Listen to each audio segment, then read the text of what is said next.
So hello everybody, thank you for joining this webinar. My name is Jenkins, I'm the family law vlogger and I'm also a partner at Mills & Reeve Solicitors in England. I'm delighted to welcome you to this webinar, which we've called Family Conflict During a Pandemic, Stories of Struggle and Hope. I'm delighted to be joined by a panel of mediators and coaches from the US, Canada, South Africa, Ireland, Poland, as well as here in England. Sitting us here as we do on the 14th of December, towards the end of what's been an incredibly challenging year for everybody, we thought it would just be interesting to take stock with a group of illustrious panelists, all of whom support people who are in a time of conflict for various different ways in various different contexts, and consider how the pandemic has impacted on the clients that we try and help. Now, we're going to try for it not just to be doom and gloom. We hope to bring out some positive themes and also, very importantly, to learn from each other as we go, because although each country has been affected very differently by the pandemic, there are positive lessons that we can take from the stories that we're going to share today. And we're going to do this by way of a sharing of stories as well, so it's going to be very practical. But first of all, I just want to introduce our panel and then we'll come to the stories. So first of all, Michael D. Lang.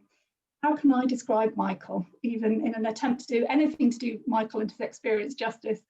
So Michael, for the last 40 years or more, has mediated family, workplace and organisational disputes. He's designed and presented introductory and advanced mediation and conflict management courses and workshops in the US and internationally. And he's co-authored many books. And the most important one for our panel is the book that he co-created and co-edited, which was called Living Together, Separating, Divorcing, Surviving During a Pandemic, which was the subject of a previous webinar, actually. This book being a collaboration of, I think it was 75 or so family practitioners from across the world, which was put together in haste very quickly during the early stages of the pandemic. And Michael can tell us a bit more about this book in a minute, but Michael is the reason this group came together, as all of our panel contributed to this book. And the connections that the book gave us created the idea for this webinar. So that's Michael. And I'm going to come, then we've got Anna Satchuk, who is in Warsaw in Poland. Welcome, Anna. Anna is an international mediator with over 20 years of managerial experience, specialising in family, commercial and workplace mediation, including collective bargaining. We then have David Gray, who's joining us from Kilkenny in Ireland. David is also an experienced mediator who's helped dozens of families, couples, and workplaces and community organisations also resolve their disputes. And David, as well as his private mediation practice, is CEO of YNR, which is a volunteer-led community service that provides support to families and young people in South East Ireland. And then we have Tracy Lee Vessels, who's in Durban in South Africa. Tracy Lee is a family mediator and attorney who helps couples and families reach workable solutions to bring harmony amongst the most conflicted of circumstances, particularly having an eye to the best interests of the children who often get caught in the crossfire of all of this. And then we have Joyce O'Didison, who is based in Winnipeg in Canada. And Joyce is an author, a speaker, a conflict analyst, a workplace wellness expert who helps employees and workplaces struggling with difficult situations and helps them to thrive. And then last but not least, we have my Mills & Reeve partner, Allison Bull, who's also a highly experienced international family mediator and solicitor. And as part of her mediation practice, she's able to talk to children direct as part of that mediation. So that is our very illustrious panel, who I'm delighted have joined us. So what we're going to do is I'm going to ask each of our panelists in turn to share a story of a challenge that a family or some families have been facing in the last few months across the world. And we're just going to try and have a discussion and see what themes come out of that. I should just say that although examples will be used and names may well be used, obviously our mediators and coaches are sensitive to the confidentiality of all of the work that they do, and they have taken that into account in coming up with a sort of thematic story or a thematic scenario to talk you through. So all references to people, of course, are confidential. So coming then first to our first story, I'm going to come first to Michael. But Michael, before you tell your story, is there anything you wanted to explain a bit more about the book, the pandemic book that brought us all together? I do, thank you, Caitlin. And I feel foolish that I don't have a copy to hold up. But nevertheless, the book is called Living Together, Separating, Divorcing, Surviving During a Pandemic. And the idea came in a conversation I had with the co-creator and co-editor, Peter Nicholson of OGX in Dublin. And we originally thought, well, wouldn't it be great if we could help people whose family conflicts are going to be exacerbated and intensified as a result of the pandemic and the lockdowns and the loss of income, the dislocation, schooling at home, and so on. And we had this idea originally that we could get 25 people together. Peter actually thought I was going to write it. And I said, no, we need other authors. So we thought, oh, well, let's get 25. And very quickly, it was 75 people from 10 countries. And we put together the book from idea to publication in 3.5 weeks. What I will tell you is, and say to everyone listening, is that there is going to be a second book. And the second book is going to take the name from this webinar. And it will be stories of struggle and hope. And we hope to have that out March. We'll see, but that's the goal right now. Fantastic. And I would urge people to read the original book as well, because what it does do is show some really interesting themes from across the globe about how mediators and families have been struggling, but also have found solutions to some very difficult scenarios. So perhaps then that's a good time to turn to the story you were going to share with us, Michael, if I may. Well, thanks. And this is a story, and as you said, Caitlin, we're changing names and changing other facts so that we're not breaching confidentiality or privacy of anyone. So this is a story that is continuing to unfold, just as the pandemic continues to unfold, and its last chapter will be written at the conclusion when the pandemic has lifted from our countries and our hearts. So this couple, Betty and Ron, were having difficulties in their marriage. And in January of this year, 2020, they decided they would separate. And they thought that it would be for a temporary period of time.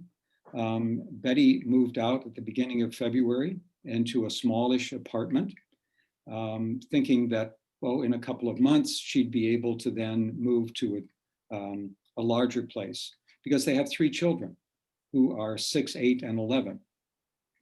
And they had been, as parents, they were fantastic together. As a couple, not so much. And that's why they decided to separate. So initially, the arrangement was that, that the children would live in the family home with Ron. He's an architect. He was able, as the story goes on, to transition to working at home. Unfortunately, Betty was a fitness instructor. And as the gyms closed, she lost her income. And even though she tried to build up some classes online, she really didn't have the kind of income that she once had, and the family was struggling. The kids would, she would pick up the children after school because she had a flexible schedule. This is while she was working and while the children were still in school. And they would, she would take them to various activities and then bring them back to the house. And they would spend one night on every weekend with her. But she lived in such a cramped place that it was really camping out in the living room for the 3 children. It was not ideal, but then it was intended to be temporary. But as the pandemic caused greater and greater hardship for them economically, in terms of Ron working from home, Betty not being able to work, the children all being schooled from home, the arrangement that had once seemed fine because it was going to be temporary now looked as though it was going to be long-term, and nobody was happy. The children were miserable, Ron and Betty each were miserable. And they argued and bickered for a long time about this. And finally, Ron said, "Here's what I'd like you to do, Betty. Friday night, come to the house for dinner. We'll all have dinner. We'll put the kids to bed together. and then you and I are going to talk. Are you willing to do that? She said, perfect idea. They were both quite nervous about what the talk was going to be about and how that would go. And it took them several hours, long into the night. And they struggled, but they finally came up with a plan. And the plan was that Ron, as he had been doing, would get the children up in the morning, get them ready for school, meaning in front of their computers. And at lunchtime, Betty would come to the house and she would feed the kids lunch and she would help them with their schoolwork in the afternoon. And then she would go home and Ron would take care of dinner and getting the kids to bed. And as they had been doing before, one night every weekend, the children would go and stay with Betty. And one night during the week, Betty would stay at the house and the five of them would have dinner together.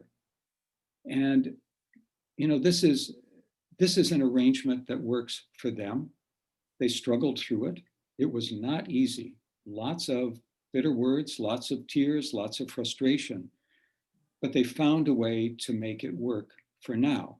And as I said, when I started, this story won't end because they still have final arrangements to make once the pandemic lifts, once Betty is able to be employed again, and the kids are back in school, they'll have to come up with a new arrangement. But at least in the interim, it's working for them.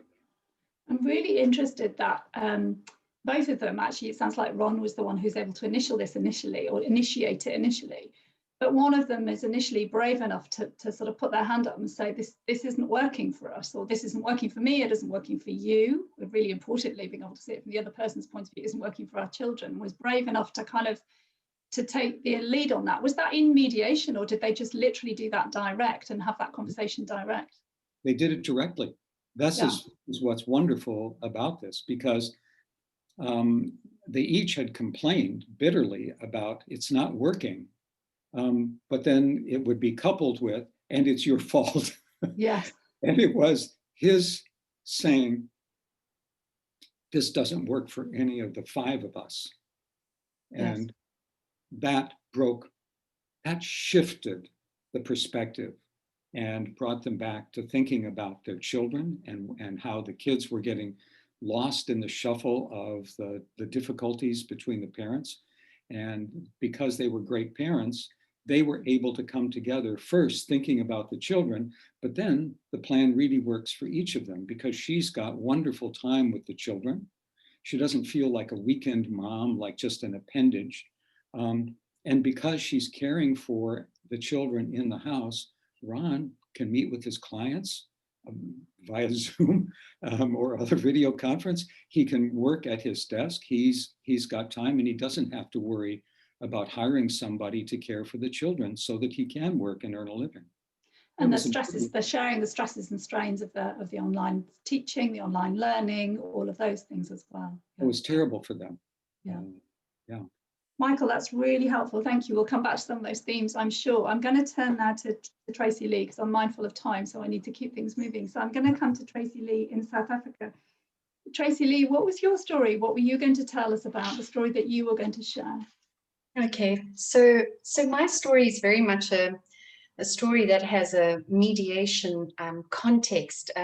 Beginning of the year, I had a couple that came to see me. They had teenage children.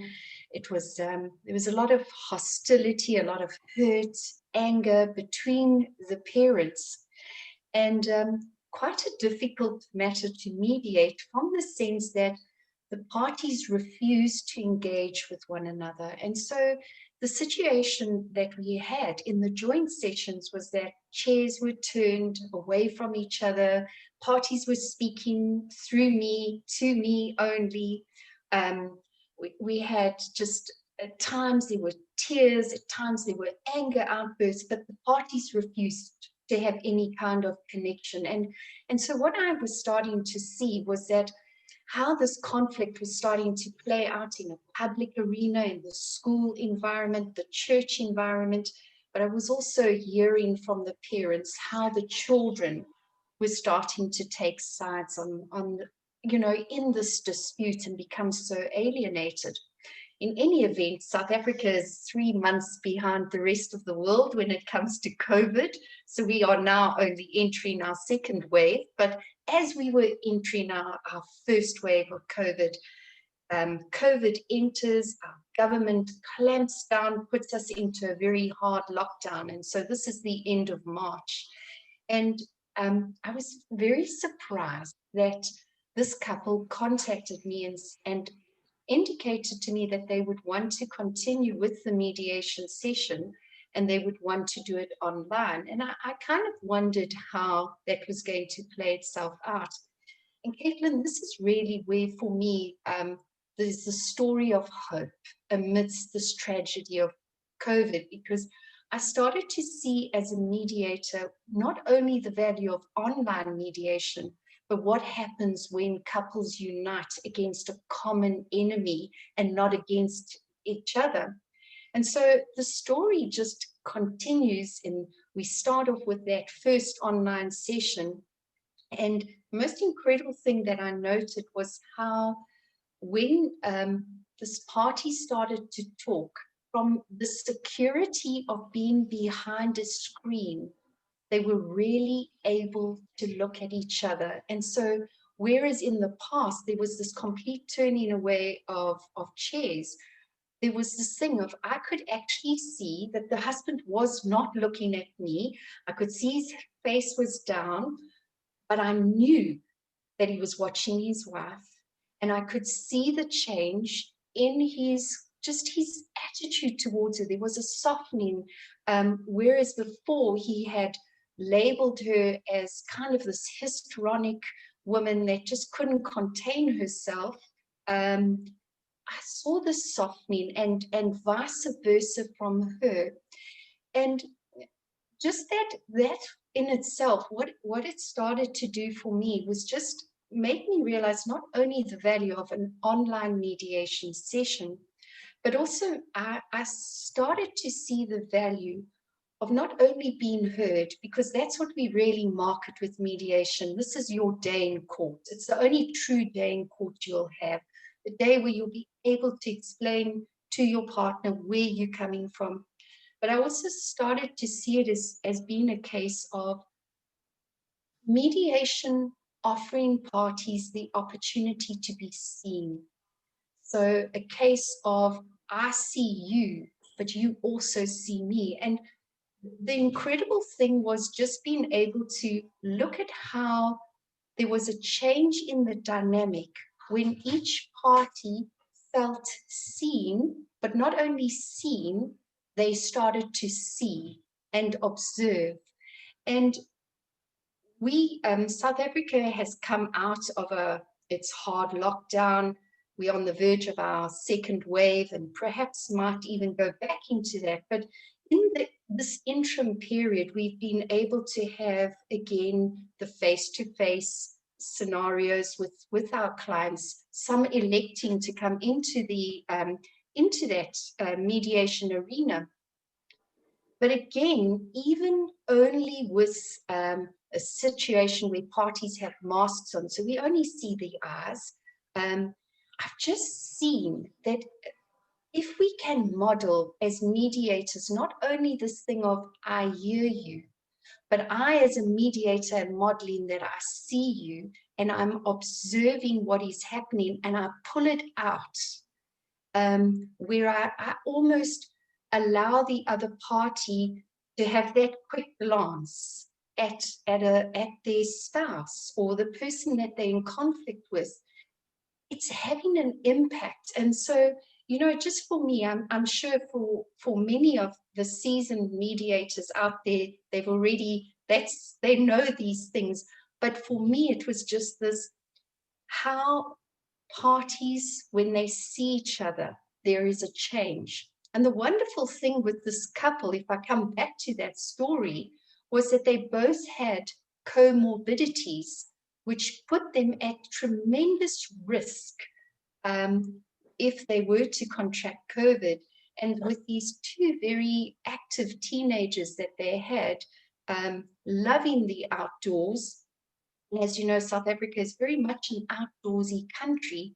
The parents were starting to have to work together. So we had this situation where instead of them fighting each other, it was more of a case of they needed to fight for the sake of the family, for the sake of their children, what was coming. And in the fighting of that common area, a common enemy, they were able to just start to cooperate. And so that really is my story. But it is one that certainly excites me when I see the understanding that comes from feeling observed and heard. That's fascinating, Tracy Lee, thank you. And I think it's really interesting that in a scenario of high conflict, actually, when you would think that being in person and being able to see and hear the experience what's going on between a couple actually can be facilitated or made more effective by doing something online, by doing something digitally. And there's lots of disadvantages of Zoom and other platforms, but actually being able to literally to sit in a safe place, but to be forced to see the other person, as you say, not only hear, but see and experience, is actually a really positive tool now, because we've all had to try it to use. And your point about a common enemy, I think we're going to come back to that in one of our other stories, actually. COVID being a sort of common enemy for couples, for communities, for countries, for the world, maybe, is an interesting theme, and how some couples have reacted to that and used it as a real positive to sort of share a positive aim of we need to tackle this together at a time when they can't agree on anything else, is a really, really powerful story. Thank you, Tracy Lee. Thank you. Tracy Lee, I'm going to come to Anna now. I'm going to come to Anna in Poland. Anna, you had a story about a mediation as well with some parents and how they had addressed things and thought about things during the pandemic. Can I come to you, Anna? Yes, thank you, and hello everybody listening to us. So actually the mediation I'm going to be talking about started only a few weeks before the lockdown in Poland. It was in February this year. So there were parents of 2 children, and the conflict actually dated was quite a seasoned one. The separation decision was taken by the wife and came as a shock to the husband. So she filed for divorce, and she was absolutely determined to carry out this project to end the marital relationship. She agreed to mediate following her husband's initiative, but only to come to an agreement, to reach an agreement on how to bring up the children so that they can present it to the court. Husband, on the other hand, wanted to save the marriage and was determined to find out how to do that. When they came to me, we first had a session, actually a physical meeting, and it was also so for the mediators, we can tell what the relationship looks like, and they actually sat in a way that they were, I mean, the husband was turning towards his wife, but wife was turning to me, so she preferred to speak to me rather than to her husband. But throughout the meeting, it kind of changed, and she must have felt that it was a place actually to open up a little bit. And even though she wasn't planning for it, she started to refer to the past events that made her take this a major decision. And at that point, I think the husband realized that it wasn't just a hasty something that was maybe suggested by some friends or at her workplace or elsewhere, but it was also a seasoned decision for her, not an easy one to take. So we had to carry on using Zoom, although both of them actually preferred physical meetings, which was also kind of well, explanatory in terms of what was going on between them. They must have felt that this actually takes them somewhere. But Obviously, still their objectives, their purpose of coming to mediation was totally different. He wanted to find out what to do to keep the relationship and their family going, and she wanted to, well, simply to end this relationship. And she wanted to just keep with her husband, but on like parental basis rather than anything else. So they couldn't quite agree how they would like to carry on, and eventually they decided to start with addressing financial problems. Early on in this, during this lockdown, he lost one of his jobs, and it was actually his permanent job. So his, let's say, income, main part of income would come from. So it came, I mean, I think he suspected it during the pandemic. It wasn't easy, and many layoffs here in Poland. So it affected his company as well. But still, with his other businesses, he managed to organize himself professionally quite quickly. And I remember that it was in terms of how fast can you deal with a question. It only took them one session to decide and to look into their financial situation and decide what they wanted to do about it. Well, previously they claimed two different things. Namely, husband said, "Well, my wife doesn't was not very helpful throughout all these years. She preferred to take care of the children and the household. So I was left with all of this really burden of financial decisions, and I had to take them alone." Whereas the wife was claiming that it was quite the opposite, that she was like pushed away and she had no clue what her real financial situation was. So once they decided they wanted to really open up and put their cards on the table, so to speak, they did it, and they agreed during one session how to carry on the payment of several debts and loans, which really it was a quick decision. It was also a difficult moment, I think, for the man to be sort of to see himself forced to unveil these figures. I think that he must have taken it a little bit personally, like I wasn't able to deal with it myself, so to speak. But then I think that the reaction of his wife really reassured him and made him see that actually she was ready to deal with the financial side of things. So it was also let's say a beautiful moment. They couldn't agree on anything else, but this was like a low-hanging fruit for them to grasp.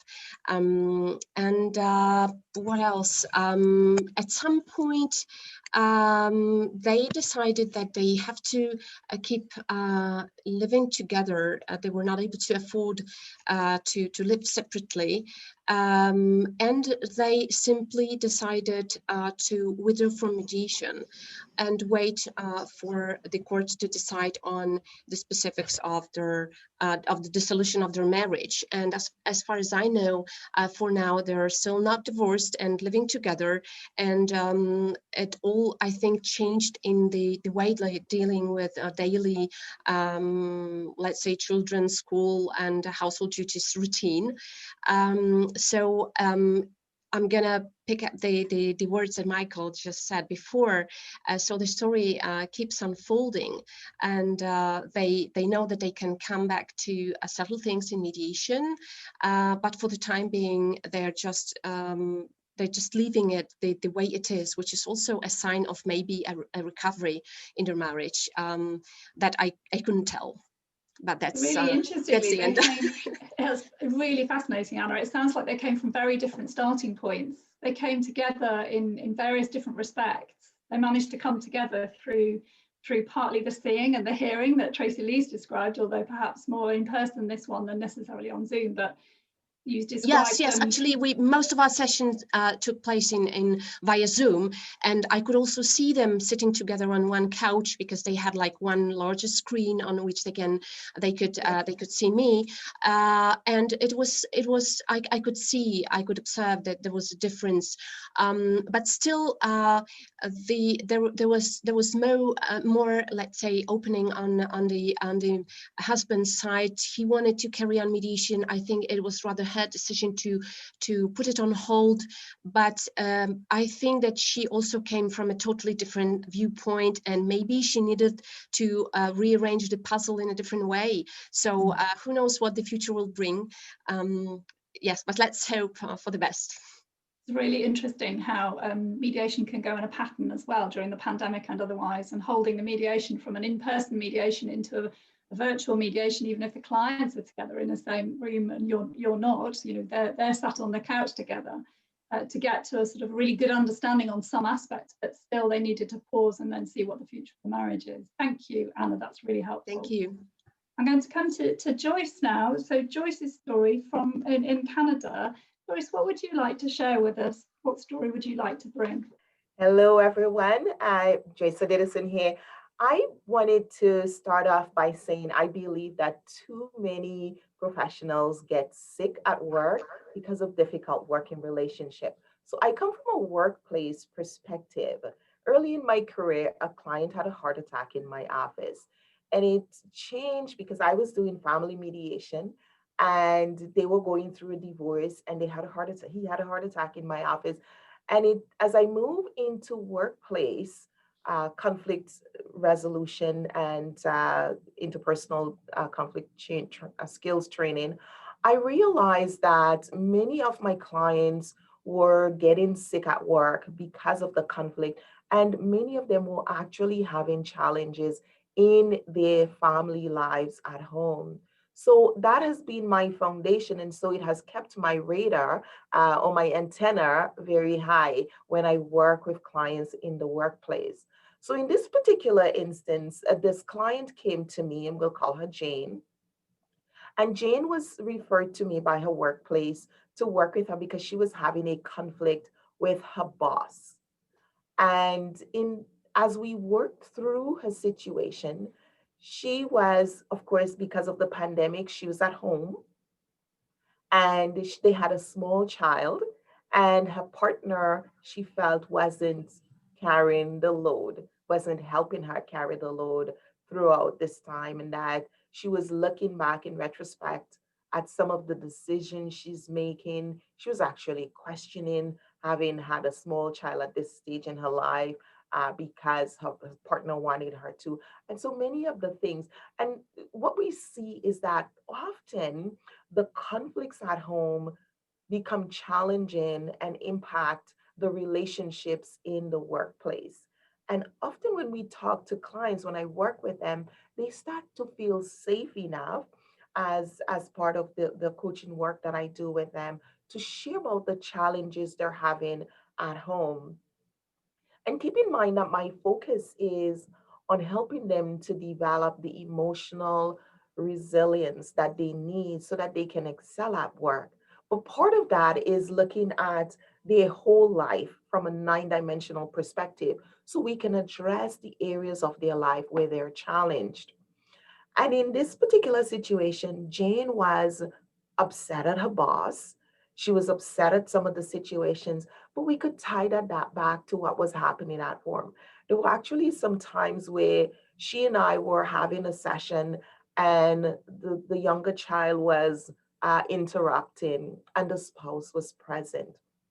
And I could see how those situations lend into a conflict with her spouse. And so we actually switched and started working on how she can message her wants to her partner, to her husband at that time, to get more cooperation with helping with the schoolwork. When you have a 6-year-old who's used to going to school and all of a sudden is home and doesn't really understand the challenges of learning, and is of course challenged as a mother and still having to do her work as a scientist, and then her husband in his IT business, it was challenging for them. And so part of what I was doing with Jane was helping her to see the connection between the frustration she was having at work and the frustrations at home.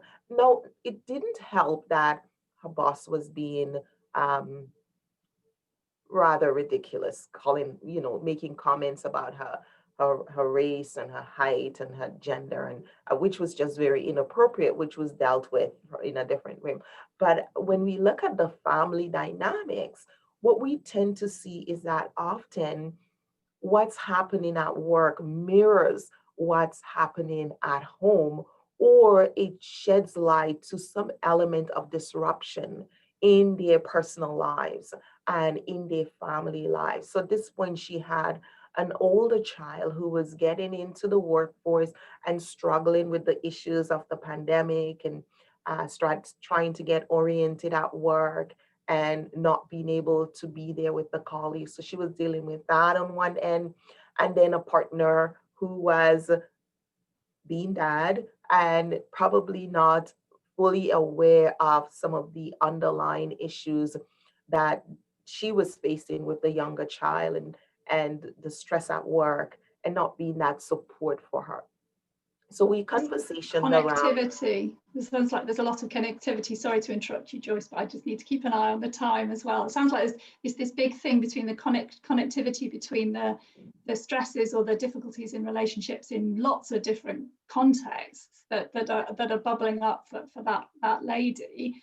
And the question that occurred to me during this pandemic: are you finding that people are seeing more of those challenges? And I suppose because we're all a bit more open about resilience and the challenge that pandemic presents, are people being a bit more open to having conversations about how to build their resilience as well, whether that's in their personal relationships or in their working relationships? Absolutely, absolutely they are.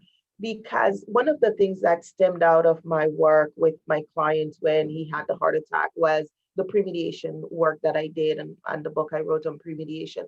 And the whole concept was that is how we can develop our interpersonal resilience so we can deal with those difficult situations. Because here we are in the pandemic, and none of us had expected such a difficult situation. How can we then develop the ability to have the skills to converse differently, to ask, to negotiate for the things that we want, and to understand the other person's needs and interests in that conversation, so that we can have a better working relationship at home or in our workplaces, whether we're dealing with a boss or we're dealing with colleagues or our spouse and our children. It's the same skills that we transfer, and which I've done in my work, having gone from family mediation and working in workplaces. It's the same skills, isn't it? It's also the same pots of resilience that we have to draw on, and everybody's pots of resilience are being drawn on even more in the work context, in the dealing with children context, in the dealing with work, in the dealing with partners. That's so helpful, Joyce. Thank you. We're going to move on now, if I may, to David. David, in Ireland. David, you had a story of some very young parents and one little one, I think. Yes, thank you very much. And thanks everybody for staying with us here. Yeah, my story begins with a beautiful young couple in their 20s. And for the purposes of this, I'll call them Mom and Dad. And Mom and Dad were the parents of a wonderful 10-year-old boy. And this little guy, I suppose, had kind of come from a difficult place because at an early age, his parents had separated. But had started new families. And again, you can understand why a child in particular, might struggle with this. And so unfortunately, he had a couple of behavioral issues that was causing upset and concern. And I suppose it was a testament to both Mom and Dad that he remained their central focus throughout every effort that they ever made. I think in terms of work, in terms of their own lives, they were happy to put everything on hold and focus in on his needs as they tried to create new families. And I think, they remarkably struck the balance brilliantly between doing that. Of course, COVID hit and we were right at the start of it. And here in Ireland, we were back and forth and up and down. Who could do what when? Nobody knew, least of all me. But I stuck with it, and thankfully through wonderful technology, but also through meeting in person, the couple did too. And what we tried to achieve was, I suppose, first off, establish a central focus that could get us through this period of time. And for us, this was easy. It was all about this little boy and what the best thing was for him. And that premise got us out of so many situations where, you know, people rightly had what they wanted to achieve through mediation. But with him, I suppose they were able to ask themselves challenging questions. Is what I'm insisting upon in the best interest of my son? That was really something that we used to reflect on quite a bit. I think overall, they just kept with that focus, and through all the turmoil and difficult, I suppose, situations that we found ourselves in, trying to traverse through this mediation process over a number of weeks, they did really well to hold through that central focus. Really interestingly, I suppose, it showed me how resilient and how resourceful parents can be. Because again, to try and help this little guy with his behavioral issues, they really dug deep and they used their own skills as parents. And in fact, I go so far as to say that they became almost mediators themselves, because they looked up resources, they consulted people by phone, they really reached out to their network around them virtually and through telephone and through remote methodologies. And they got the best, I think, of care for this young guy as they went through their mediation. That to me was inspiring, and that built up a momentum. And what we agreed to do was keep going, you know, come up with the parenting plan that we need, but let's just do it as far as we can see. And as far as we could really estimate, maybe about 12 months. 12 months from when we started to, let's all hope that COVID is some way in the rear view mirror in a year's time. So with that knowledge, I suppose, and with that best guess that we had, we created a parenting plan that got us as far as there. And we're nearly there now with that couple. I suppose in the next few months, we'll come back to it. My hope is that it's been resilient and it's got them through COVID and helped them, I suppose, you know, again, come over the short-term issue that is there for us all, but compounding obviously the various difficulties that the family was experiencing. But they're there almost, and it'll get them to that phase where they can either renew it or come back and tweak it. And really, I suppose that's the beauty of, you know, I suppose mediating in the times that we're in. Everything can be revisited, everything can be re-energized. And again, yeah, they showed me, I think, really what parents can do in a pinch. And that for me was invaluable learning as a mediator. That's fascinating. That's really interesting. And it's interesting, isn't it, how all the stories here are talking about creativity as well, about not just, oh, this is the off-the-shelf solution for this, for a particular family. Obviously, mediation is never like that, but there's a sort of, I think sometimes family thinks there's an answer. Families think there's an answer, or certainly from courts, they think there's an answer. Whereas actually, a lot of these stories are very personalized, very creative, very sort of looking in the moment and maybe only thinking ahead a week or 2 or 3 or 4 months whilst a particular lockdown period is happening or whatever, and then trying again. I'm particularly interested, David, in the point you made about that common central focus. That's come up before, hasn't it? Tracy Lee talked about it in the context of, actually in the context of COVID, we've got this comorbidity thing we're really concerned about. So actually, let's focus on our kids, which actually is a similar focus. Let's focus on our kids.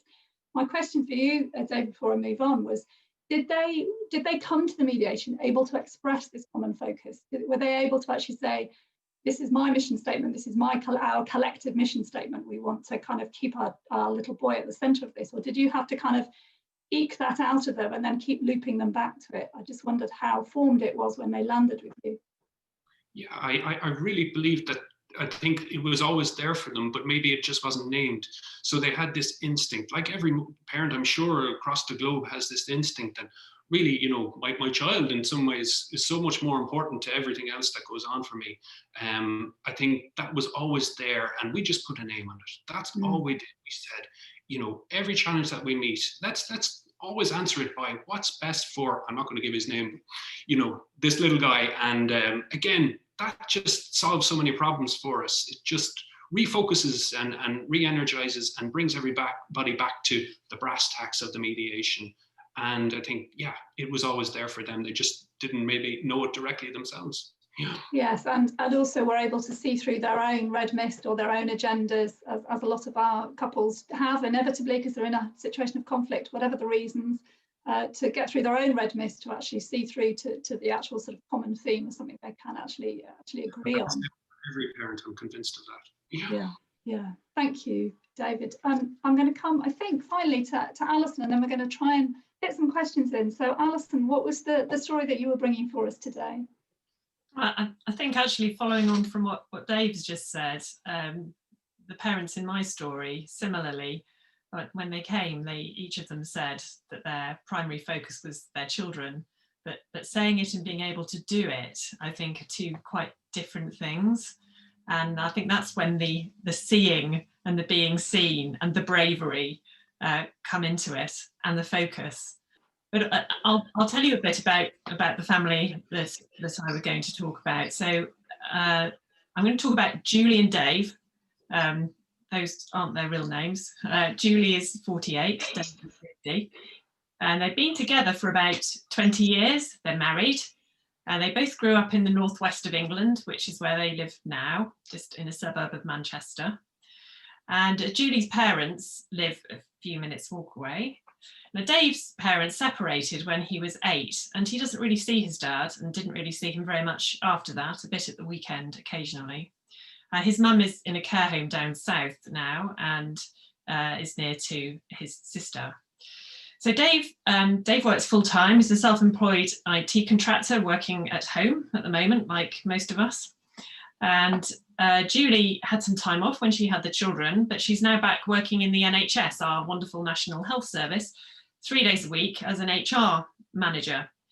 So she is going out to work. And they've got 2 children, Laura, who is 14, and James, who is 12. Before the pandemic, Laura was a really happy, outgoing, extrovert teenager, had lots of friends, and she's really struggled with the pandemic. I think we've seen lots of children who've struggled in that way. And James is very academic, he's more introvert and likes to spend most of his time on gadgets, playing Fortnite with his mates. So has perhaps been slightly less affected by lockdown. And over the last 4 years or so, since Julie started focusing again on her career as the children had got a bit older, Dave and Julie had grown apart. And things really came to a head in the first lockdown. I think it's interesting to hear what Joyce is saying about parallels between work stress and home stress, because both of them got very demanding jobs. They're trying to homeschool 2 teenagers. The weight of that burden fell mainly on Julie because she was working part-time, and yet she was out to work 3 days, long days a week as well. And also got worries about elderly parents and their well-being in these really, really, really challenging times. So when the first lockdown eased, they had a couple of heart-to-hearts after the children had gone to bed, although I imagine the children probably overheard some of it. And as a result, Dave moved out into a rented house. And he said he'd carry on paying for the mortgage, and Julie said that, she thought that they should share the parenting of the children. And they started off going to Dad's for tea a couple of times and then staying overnight on a Saturday. And then Dave said that he actually wanted to increase that to what he thought was a shared arrangement, i.e. 50-50. And then it materialised that that wasn't really what Julie had in mind. And they both actually consulted lawyers. And then one of them said, well, why don't you try mediation before you go off to court about this? So we had initial separate meetings on Zoom, and then a first joint meeting. And understandably, both were very emotional at times and were struggling, I think, to see and to hear each other to start with. But I think what Tracy Lee has said about that is really interesting. I think actually being able to be in a safe space in your own home, and then that does give you more security to be able to see the other person and to hear their point of view. And I think that was what happened here as well, actually. And they were very, very positive, actually, about the importance of each other to the children. And they were, each of them loved by the children, and the children loved them. So I think that's where the focus that Dave talked about came out. And actually, as soon as we were able to talk about the children, they were very, very much more positive and willing to be able to cooperate together to find a way through it, because they were both struggling, the children. And it turned out really that Dave was most worried about becoming a a Sunday only dad, or worse, losing contact with his children completely, because that's, you know, what has happened to his dad. And it turned out also that Julie was really worried that actually that James might end up just going to live with his dad, because whenever they had an argument, he threatened that he was going to go and live with his dad. And she thought she would end up without James and maybe only Laura with him half of the time.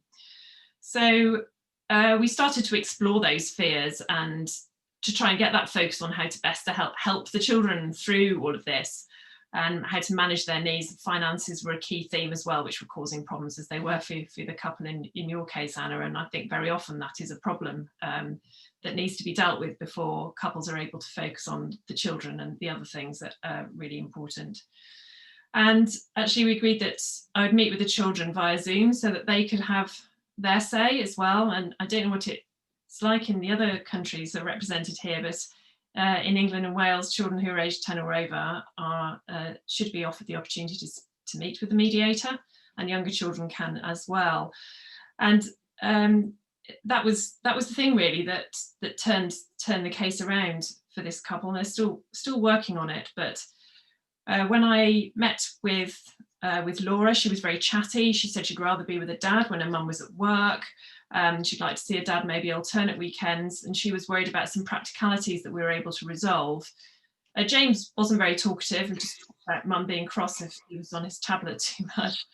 Said it was easier at dad's because he just let him do what he wanted, but he could see that perhaps wasn't the right thing for him as well. But they both said they felt really caught in the middle with the argument that had been going on at home. So both of the children gave me permission to share that feedback with the parents. And I think that was the key turning point. And they reflected on it, and then we met again to talk about, how things were going to be. And suddenly this the concern about 50-50 or it just went, and it was a case of working out what is going to be best for our two children, and how can we manage the next few months, and we can see how it goes, and then we can return to it in a bit. So at the time of the last meeting, the arrangements had been working for a month reasonably well.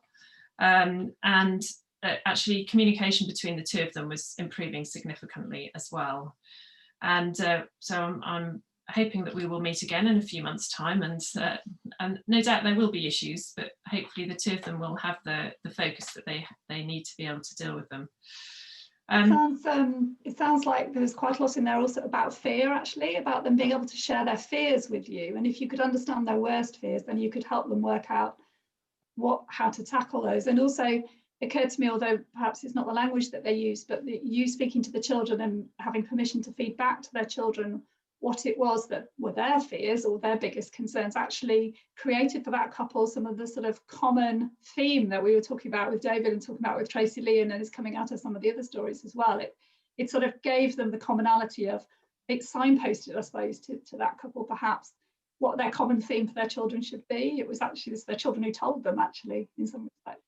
Yeah, I mean, I think actually understanding fear is so key to being able to unlock conflict in families, and they do need to be able to see each other and to be heard, and to resolve some of the things that do need to be sorted out, like the finances, because those need to be sorted, and they are very worrying, and we're going to see a lot more of that, I'm quite sure, as the months go by. But then when those fears can be understood, and particularly in the context of the pandemic at the moment, where we have this sort of global heightened anxiety, I think generally, then that enables difficult situations to be unlocked and the practicalities to be focused on. So yeah, I've been really interested to hear what everyone else has said, and it does seem to tie in with my experience as well, definitely. Alison, that's great, thank you. I'm conscious of time. We've got 6 or 7 more minutes. I've got a couple of questions just to run through, and any questions that we don't manage to address in the webinar, whether they've been emailed in before or whether they're raised in the Q&A, we'll try and feed back to people afterwards. So we will try and get through them. I just wanted to ask a couple of questions actually of our panelists. They can take it in turns or put your hand up, whichever you want to do. What do you think the best thing and the worst thing has been about mediating online? We've had a few best things. Maybe we could have a couple of worst things and then come back to positive. We want to focus on positives, but we talked about pros and cons around seeing and hearing. What other pros and cons have we seen about the dealing with things online? David?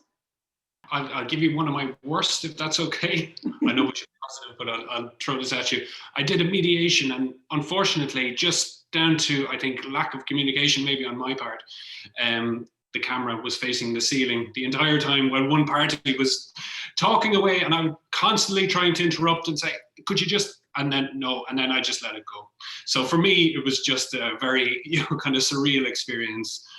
We got through it fine, but again, it just, that's technology, that's the limits of it. So there's practicalities for you, isn't there? And I'll throw in another one, and then that I've seen actually, which is a positive but also a negative. But I think we probably all reflect and have seen this, and also I'm sure Joyce has picked up on it in the sort of workplace context. But we're letting all of our clients and all of our lovely colleagues into our own homes as well. Most of us are in our own homes, and so that, in terms of bringing your workplace into your home, is also kind of have some real positives, because you're a real human being in your own, wherever one happens to be, but also you are letting your clients, and lots of high conflict, come into your own home as well, which was one of my kind of observations about practicing as a family lawyer in the pandemic. Does anybody else have anything they want to bring on that one, a general one? If I could answer, Caitlin, I think it's just when the line is not good and the parties are in the middle of something that is so critical to them, and there's suddenly a freezing of the screen, and the moment can often be lost. And I think that for me is probably the saddest part of it, because then we're starting to say, we didn't hear you, where are you, wait, stop. And I think that just creates the stop and starts, which could make it quite stunted in some respects. I like that, but I also see on where it happens when they were saying something negative and they freeze, and it was a really good thing. I like the positivity, absolutely. Yeah, sometimes it can be helpful. Alison? I was just going to say, I think one of my concerns about mediating on Zoom is that you don't necessarily know what is happening in the background, and where you're working with parents and there are children around, or there might be another there. Although we do our best to sign a mediation agreement that addresses exactly those concerns, and of course we have to trust people that they're doing what they say they are. I think that's one of the difficulties about online. You can't manage who else is present or who else can hear.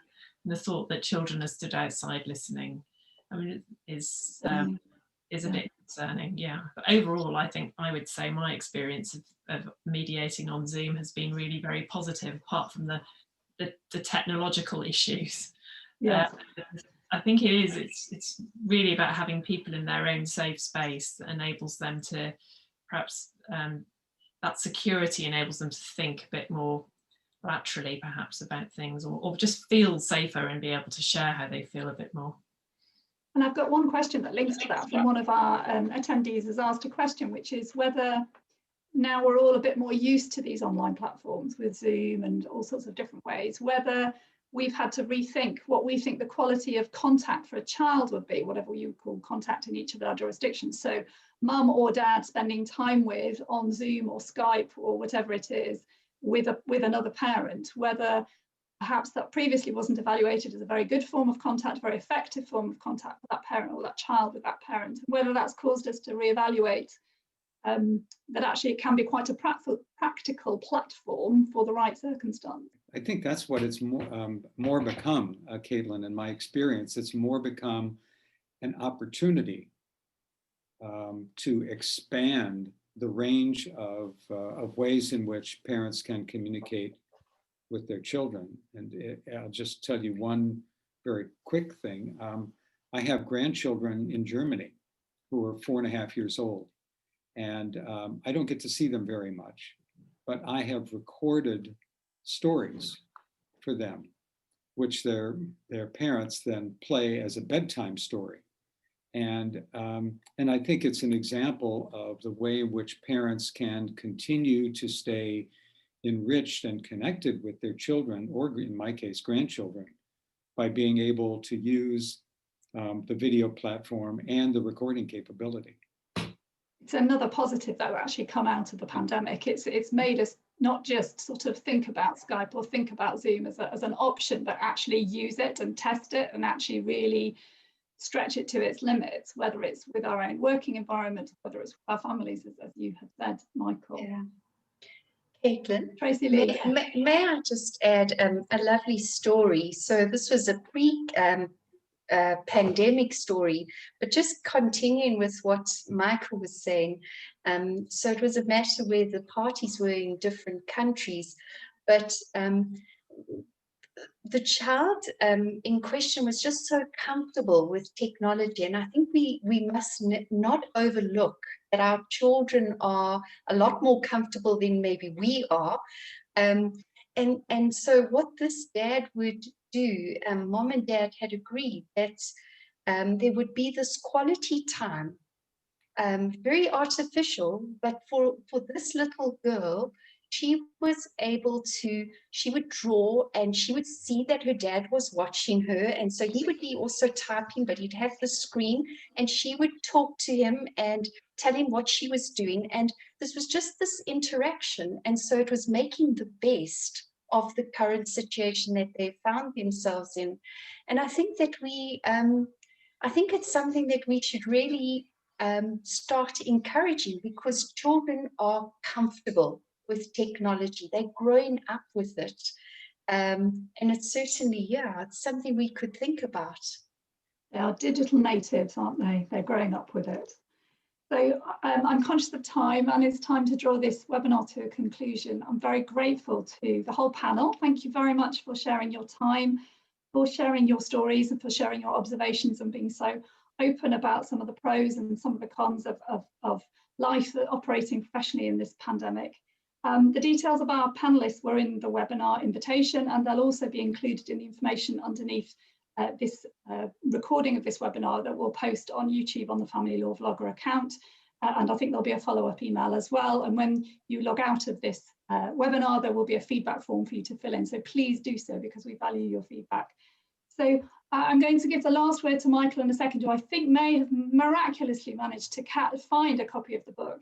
Are you going to wave a copy of the book at us, Michael? I am. Hey. There it is.